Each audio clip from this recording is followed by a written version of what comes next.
Do you remember that old joke, three calm disc professionals walk into a bar and, oh, wait, you've never heard it before? We haven't either. But what if three calm disc professionals did walk into a bar, sit down at a table, and have thoughtful conversations about a whole host of topics? What if you could eavesdrop and maybe even pull up your own chair? And what if that bar was actually a coffee shop because at least one of us would inevitably fall asleep or want to dance after a couple glasses of wine? This series is that conversation in the coffee shop where you get to listen in on thoughtful discussions about a variety of topics from the perspective of a medical SLP, a school-based SLP, and a professor in communication sciences and disorders. Grab a drink, pull up a chair, and let's get started. Welcome, friends, to this episode of The Missing Link for Fresh SLPs. We're enjoying our Fishbowl series, and I am here with my friends Janet and Katie. Welcome back. Hello, I'm Katie Weidstrom-Landgraf, your friendly neighborhood school SLP. I'm Janet Tilstra. I'm representing SLPs in higher education. And I'm Maddie Marie Teagles, and coming in strong as the Med SLP. We're going to be answering questions today from that people have given to us. Real people have walked by the booth and they've said, here's my question. Can you air it on your podcast and answer it for me? So these are from ASHA, right, Maddie? These are from ASHA. Okay. People walked by, they wrote their question down, and I gave them a branded bag of popcorn that they enjoyed. And then we had a discussion about their questions. So a wide variety of questions. So I feel like, in a spirit of full disclosure, I want the listeners to know that we may not have answers. Mm-hmm. We may have perspectives and hopefully cultivate some camaraderie with our colleagues who are listening, wherever you are. But when I think of answers, I think of lists and tools and strategies, and here's how you fill in the blank. And I know the knowings, and I want our listeners to know that I don't know all the things there are to know. So I guess that's my little disclaimer going into this conversation. Yeah, Katie, I think that's fair. I mean, Maddie, I know that one of your requests from ASHA was for us to provide more tools that people can use about the topics we're discussing. And I was thinking that is such a default SLP framework that I think we're driven for tools and lists and solutions and write out my goals, write out my objectives. And the reality of these conversations is, like Katie said, we don't have all the tools, right? I was thinking about, this is sort of random, but I was thinking about Steve Jobs and the iPad. So the design of the iPad, if Steve Jobs had said, what is it you all need? Almost no one would have said, I want a flat computer that's, the size of a sheet of paper that I can use for things. People were sort of like, what is this? How would I don't even understand. How would I use a thing like that? Well, fast forward to today, we're all using flat screens with a lot of computing. Not to put us in league with Steve Jobs, but I would like to embrace the paradigm shift that sometimes we don't have a quick fix tool, or maybe you think you want a podcast where you're going to get some tools, but perhaps there's something just about the camaraderie or sharing the journey and hearing how others are living and responding to the joys and challenges of their own journey. And just sitting and sharing. Yeah, Maddie, that's right on. That being said, if we do have tools, we're not going to keep them close and tight to the chest. Of course, we're going to tell you. It just may be that some of the questions don't have answers or lists or strategies readily available. And that's okay too. Right. And the beauty of our conversations is just the passion, the wisdom, and the kindness and the grace that we all share with one another, looking back at years of experience. Maddie, I love that. That's like such an optimistic spin. And then the cynic side of me is like, this is our disclaimer, so no one can be disappointed. Well, there is something out there, just a current toxic positivity, where people, that's a whole nother discussion. How do you, though, I guess we'll just jump right on in.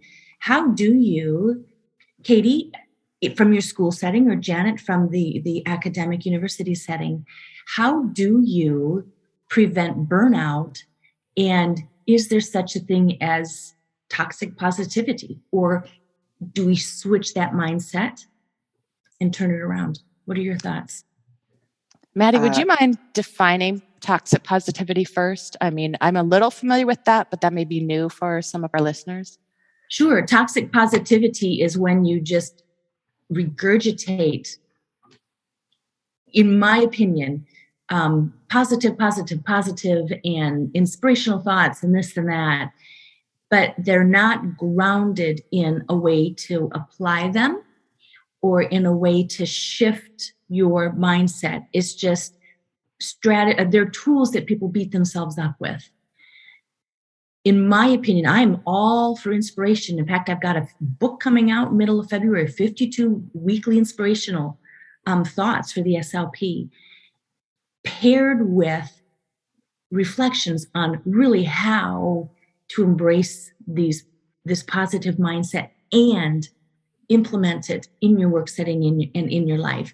So simply spewing out just be happy and have a great day would be a term of, could be a term of positive, toxic positivity, because there's just really no way to use that. Does that make sense?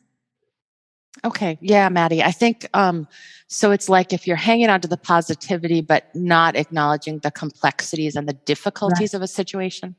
Well said. Thank you. This is we're in a hard career. This is not an easy career. So your question is, how do we handle, could you repeat the question, please, Maddie? Sorry. Sure. In a very realistic way, how do we, in each of our settings, handle the burnout that we are faced with at times? I would say that if I was answering your question 3 years ago, I might have had a very different answer. I think I've had some really great learning fairly recently that changes how I answer this question of addressing burnout and toxic positivity. As you were talking about toxic positivity, I would suggest that if we are kind of getting stuck in that loop of toxic positivity, it can almost be a form of gaslighting ourselves, where we're telling ourselves, you know what? This untenable situation is completely great. And it's completely great because I chose to do this career. And because I chose to do this career, I must be able to handle this situation that I am in. And that can feel incredibly challenging because your lived experience and the story you're telling yourself has a mismatch.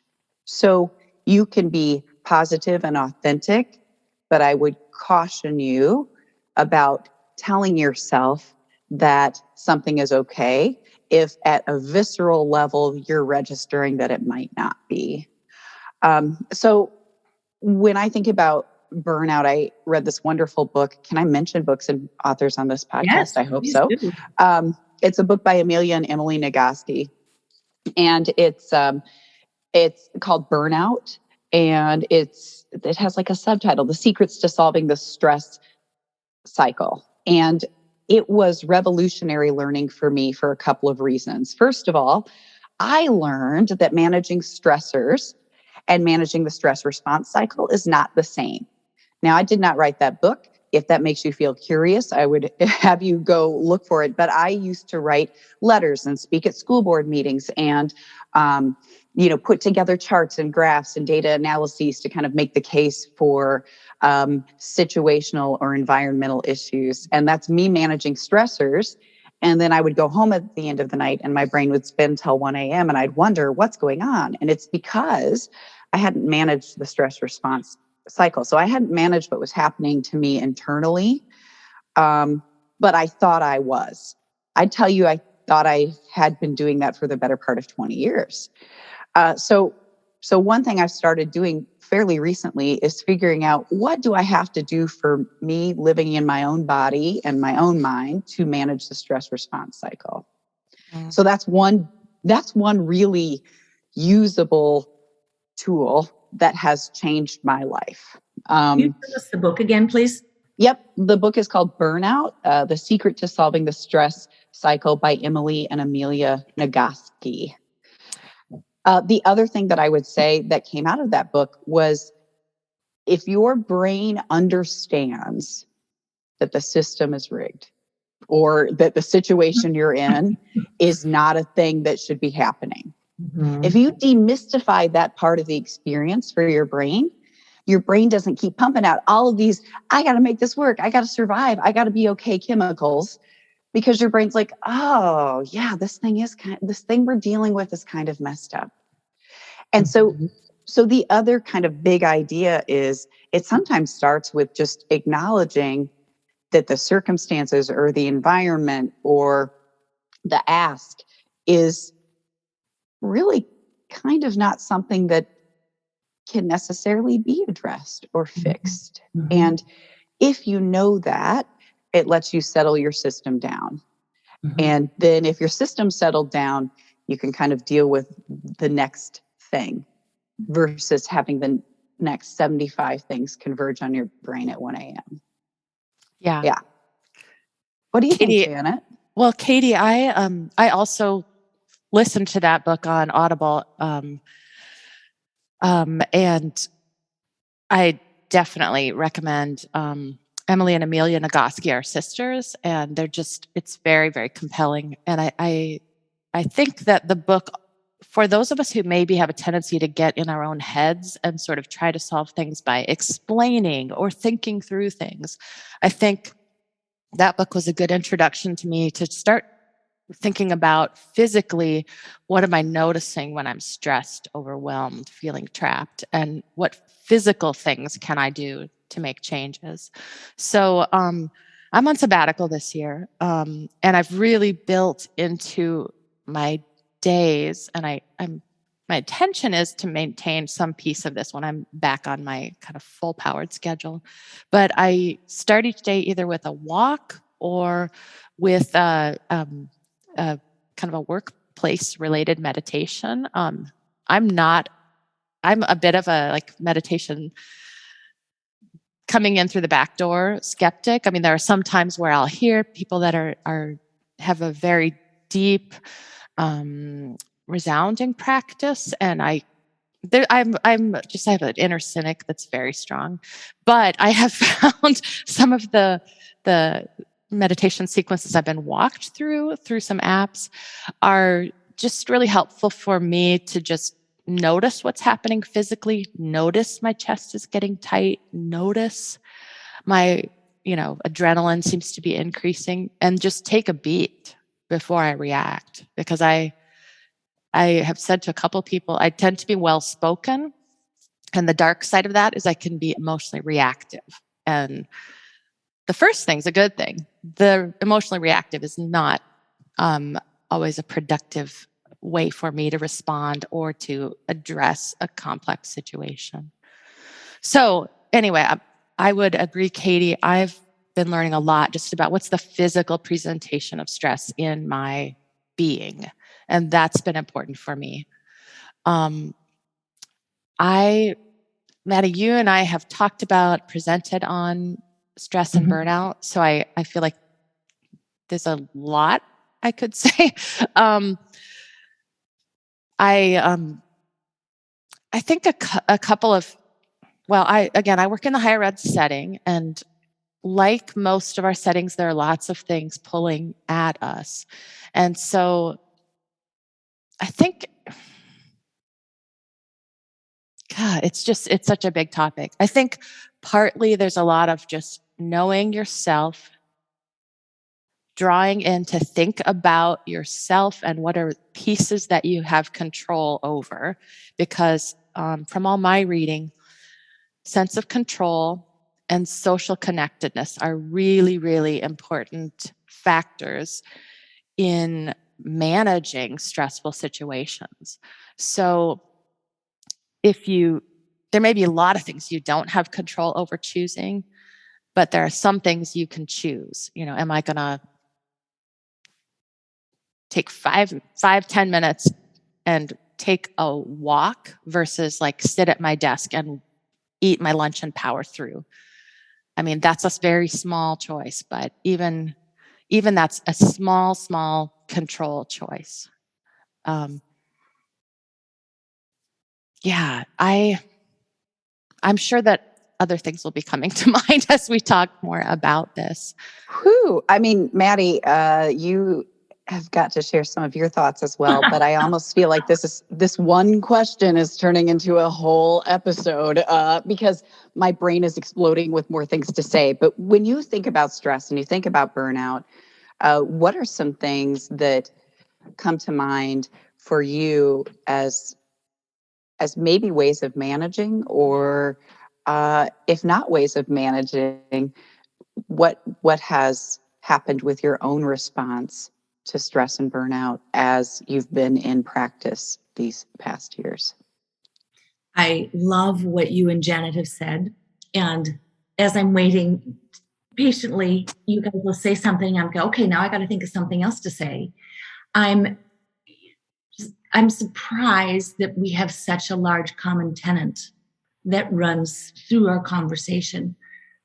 So I would pick up with the ways, to reduce stress and burnout. In addition to what you have said, I find that establishing boundaries when we can is good. We as SLPs often have been given, a job list, and here's what you have to do for the day. And the list gets bigger and bigger and bigger, whether it's with meetings or clients or students or patients or tasks. And we tend to take things on and say yes, yes, yes, yes. And learning to say no and, or perhaps, maybe, and really not saying yes to everything all the time. And coming from a point of what is in my best interest, Maddie's best interest. And it's okay to say, no, I'm not interested in that. Or no, I don't have the bandwidth to do this at this time. And that it's not whether they're going to like me or not like me if I say no. It's whether I respect myself enough to say no. And how I treat myself is how I teach others to treat me. So it's being okay, saying, no, I can't do this. And self-advocating for myself and saying, this is what I can do, and this is what I can do well. And when we start to get into the deep waters where we cannot begin to do things well, which there are so many SLPs out there, they are struggling with their workloads. They're struggling with what's being asked of them. To take a step back, identify what the problems are and what they can do to begin to solve some of those problems and begin to voice their concerns. That's why podcasts like this are so important, these conversations, because we've been called a grassroots movement because we're having these real, open, honest conversations. And we're saying things aren't going well. And let's begin those conversations and turn them around so we don't have the overburden, the overwhelming, and the stress. It's not what we signed up for. It's a part of life. I mean, we're going to have stress. We're going to have tough days. We're going to have things where we go and we cry in our car, or where we come home and we're like, why are we doing what we're doing? So I would say boundaries, self-advocacy, and really holding on to the big whys of what we do.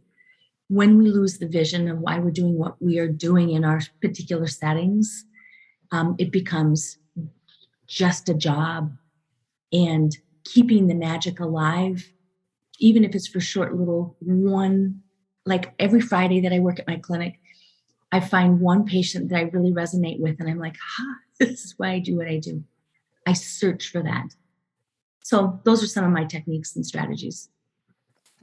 This is something that's really resonating with me, and in a school setting, but I think in any setting, based on what you just said, Maddie,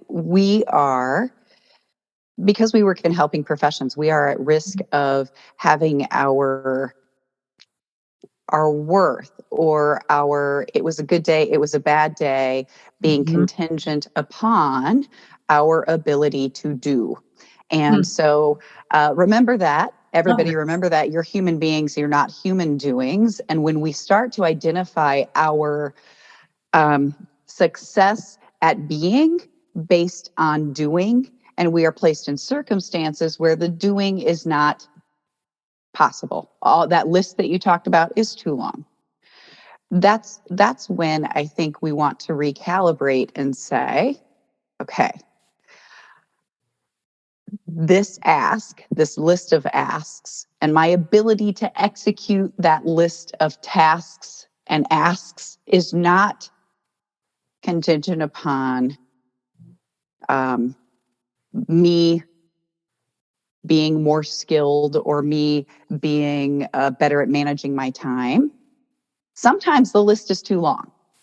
And I think we don't always have the ability to bring that into conscious awareness. When Janet mentioned meditation, I do think there's something to it for the cynical folks out there listening. There's an evidence base for it. And what it does is it creates enough space, it creates enough distance to allow you to bring your observer self online and say, wait a minute, that list was 5,700 items long. It's not something that can be accomplished in a day or a week or maybe even the month. So now that we know that, what can we do? And how can we take care of ourselves to continue doing? And be mindful that when someone does give us a list, we can say, not at this time. Janet. I'm just thinking, I agree in premise with everything that's being said. I also am thinking about conversations I've had with colleagues and SLPs where it's sort of like, we're being asked to do one more thing. We don't have enough time to do all those. The expectations are unclear. The paperwork is too high. And I hear a lot of dialogue from people like, well, if we don't do it, it won't get done. Or, this is what we have to do to keep our jobs. Or we got to make sure we're proving that our department is viable in a tough budget time so that we're one of the selected places for the university to invest. And those pressures are real. And I do not want to minimize that. And I do not want to minimize even the decision to say, I'm not going to do that thing is hard. Because you're thinking, okay, I would maybe I think I would be the best person to do this thing. I am highly qualified and I don't have any bandwidth. So someone else maybe will do it or it won't get done. And that is really hard choice. I had this rewind back to a situation when I was an undergrad. So I was a good student. I applied to a bunch of grad schools. I got into all the ones I applied to. That doesn't always happen. But I'm talking with a professor who's a counseling psychologist, kind of grousing about, like, how am I going to decide where to go, blah, blah, blah. And this person said, you are at a time in life where every decision you make right here is good. These are good options, good possibilities.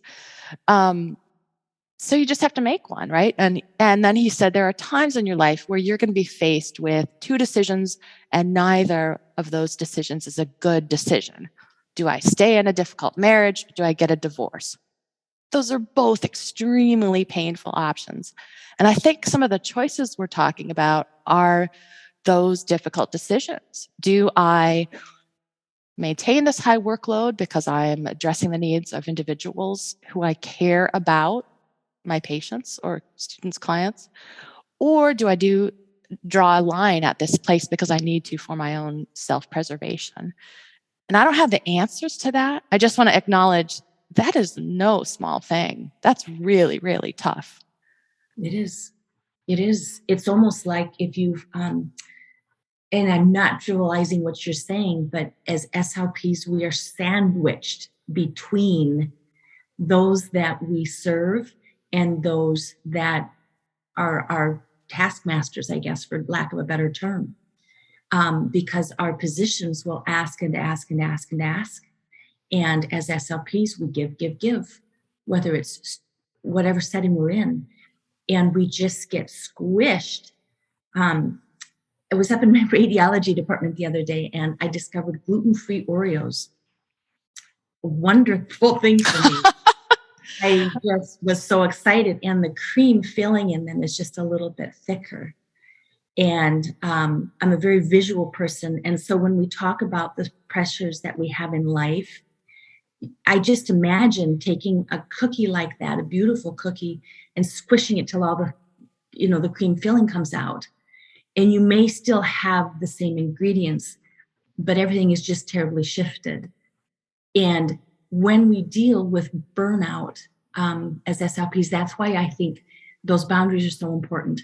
We have to be able to maintain who we are at our core. And when we start giving away too much of our time and too much of our hearts and too much of our money because we pay for things out of our own pockets, that's when we start to really feel that squish. And recognizing that we're getting squished is an important thing as well. Thank you, I feel Maddie. like this is becoming the burnout episode. I apologize, Janet. Yeah. I know. And so this is a testament, though, to the quality questions that folks have been asking at ASHA. I mean, we did not start with an easy question, but I think this conversation is so important. I have big questions. Yes. Yeah. Whew. I have one more thought. I'm really a big believer in trying to take decisions out of an emotional context as much as possible, right? Yes. So in my personal life right now, I have a family member with some cognitive changes, and there's nothing urgent at the moment, but I was just thinking this morning about with this person, I want to talk through at what point would a living situation make sense and see if we can outline that where it doesn't become, let's make a decision in an urgent moment when emotions are just running really high. And I think there's something to that for individuals to think about for their own situations, right?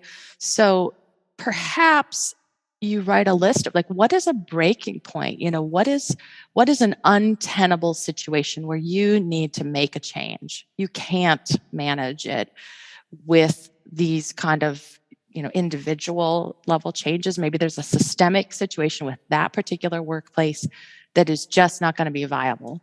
And I think that for me, it's been helpful to write down some lists. And sometimes I'll say like, in a year, like I'll write it down and I'll be like, what needs to change within a year? Otherwise, I need to be looking at other options.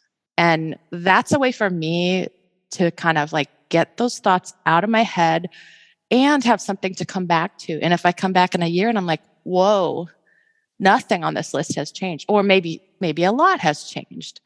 And that may kind of help sway me thinking beyond what can I individually try to manage and what is a systemic change that needs to happen, or a different decision where I need to make a change in terms of where I'm putting my professional efforts and commitment. So, Katie, you're nodding. Do you have thoughts? I think it really makes sense to have a bit of distance from the emotional aspects of a situation when we're trying to make a decision. The emotional parts of us will always get prioritized in our brains because if an alert is issued, our brains say, hey, pay attention, what's going on. And so things that are emotionally charged will get high priority. But the very parts of our brain that allow us to have kind of the emotional charge and kind of prioritize things like threat detection are also the parts of our brain that interfere with our ability to kind of think rationally and kind of think through possibilities and think through options. And, in those moments, how do you connect with the resourced aspects of yourself? And, that's where some of these tools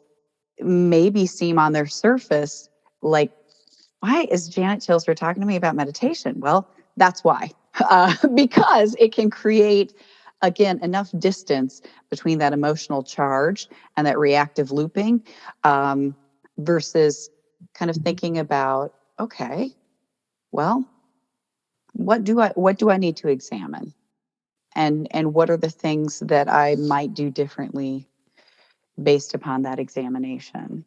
Mm. I'm looking, Maddie, at a presentation we did at Minnesota Speech and Hearing Association, and we had a few quotes woven in, and one from Brene Brown from Unlocking Us was, naming hard things doesn't give them power, it gives us power. Mm-hmm. And that just seems really important in this conversation. I love where our conversations are going. I love where this Fishbowl series is going. I would love to dedicate this episode to being burned out and overwhelmed. And our next topics we'll spread things out, because our next topic is on the imposter syndrome. Right. These are huge topics people are dealing with. Maddie, there was one thing that you said just in passing, I know some people may respond to, the crying in your car. Mm-hmm. And I just want to acknowledge, well, there was an ASHA leader piece that came out, and I think crying in your car was presented as a coping strategy.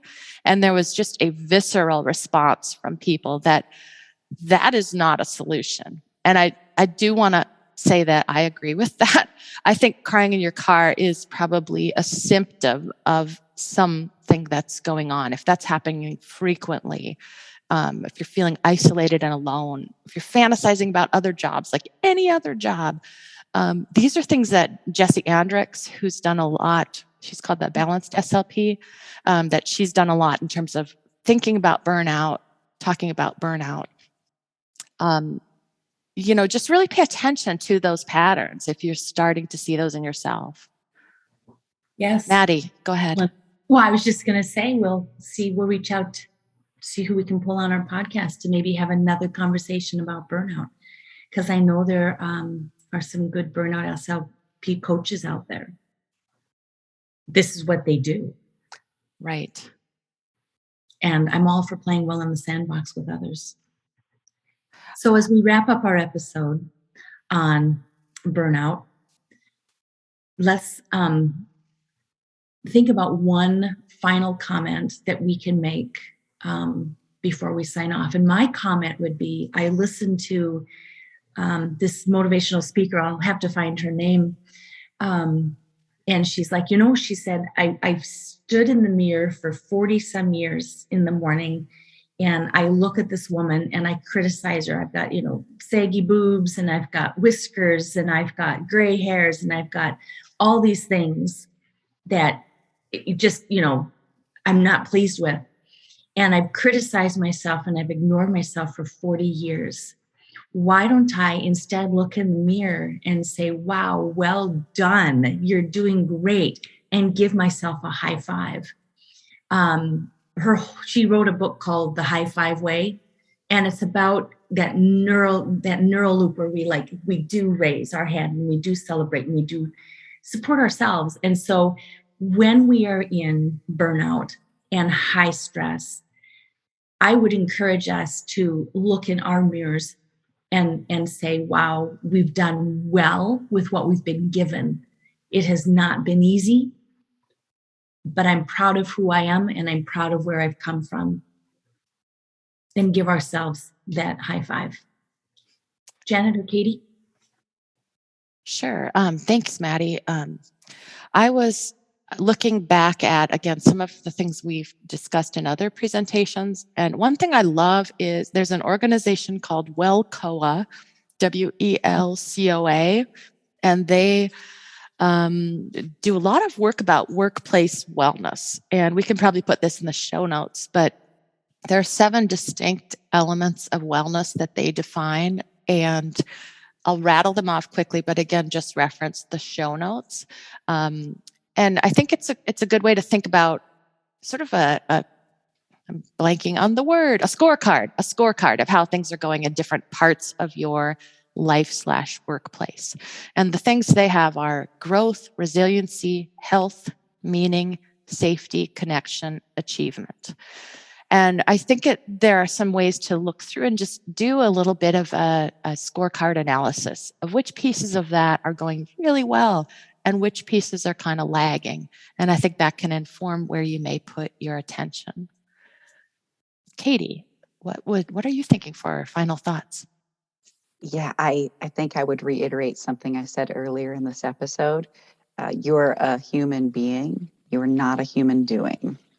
And it isn't your worth, your professional skill set, all of those things you do aren't creating your worth. You're worthy and you have worth because you exist. And isn't it grand that you happen to choose a profession where you're dedicating your time, your talents, your insights, your intellect, and your expertise to working with and helping others? That's great. And that's not the totality of who you are. So you're a human being. You're not a human doing. So go do something for you that reminds you of your being.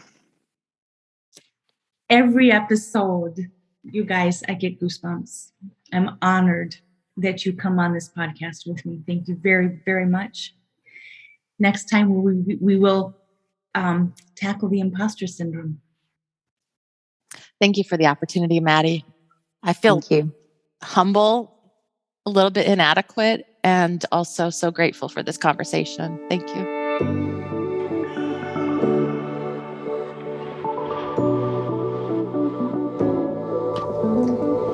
I hope today's conversation has created some aha moments for you and motivated you to become a better SLP, continuing to connect some of those missing links between what you know and how to use that knowledge. Thank you for downloading the Missing Link for SLP's podcast. And if you enjoyed the show, I'd love you to subscribe, rate it, and leave a short review. Also, please share an episode with a friend. Together we can raise awareness and help more SLPs find and connect those missing links and get the information needed to help them feel confident in their patient care every step of the way. Follow me on Instagram and join the Fresh SLP community on Facebook. Show notes are always available, so come learn more at freshslp.com. Let's make those connections. You got this.